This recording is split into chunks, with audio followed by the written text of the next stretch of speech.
तो दोनों पहाड़ पर चढ़ने लगे। पिता ने बेटे का हाथ कस के पकड़ा हुआ था।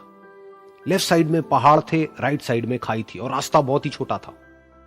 और वो पहाड़ की चोटी तक पहुंचने ही वाले थे, तभी रास्ते में एक बड़ा सा पत्थर आया।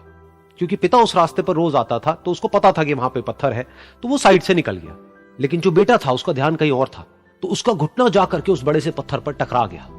तो फिर उस बच्चे के मुंह से एक चीख निकली, और जैसे ही वो चीखा उसकी आवाज उन पहाड़ों में गूंजने लगी। इससे पहले उस बच्चे ने कभी भी अपनी आवाज की गूंज नहीं सुनी थी, तो उसे समझ नहीं आया कि क्या हो रहा है। वो अंदर से थोड़ा सा घबरा गया। उसे लगा कि शायद कहीं कोई है जो छुप करके उसको देख रहा है और उसका मजाक उड़ा रहा है। फिर उस बच्चे ने बोला, कौन हो तुम? तो जब उस बच्चे ने इस गूंज को सुना उसे गुस्सा आ गया। उसे लगा कि कौन है ये जो मेरा मजाक उड़ाए चले जा रहा है। फिर उसने गुस्से से कहा, मैं तुम्हें छोड़ूंगा नहीं। और फिर जैसे ही उसने इस गूंज को सुना वो घबरा गया। उसके पिता समझ गए थे कि क्या हो रहा है। उसने अपने पिता का हाथ कस के पकड़ लिया और उनसे पूछा, कौन है ये जो मुझे इतना तंग कर रहा है? कौन है ये जो मुझे इतना डरा रहा है? तो उसके पिता थोड़ा सा मुस्कुराए और उन्होंने खाई की तरफ देखा और जोर से बोला, मैं तुमसे बहुत प्यार करता हूं।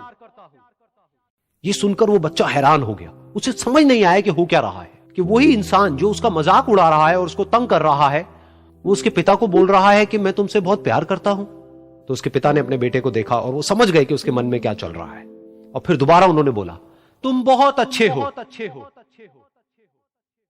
और ये सुनकर उनका बेटा भी थोड़ा सा मुस्कुराया और पूछा अपने पिता से कि ये क्या हो रहा है। और फिर उसके पिता ने अपने बेटे को समझाया, ये जो आवाज तुम सुन रहे हो ना, ये किसी और की नहीं है, ये तुम्हारी ही आवाज है जो कि पहाड़ों में गूंज रही है और तुम्हें अपनी ही आवाज सुनाई दे रही है। जैसा तुम बोलते हो ठीक वैसा ही तुम्हें सुनाई देता है।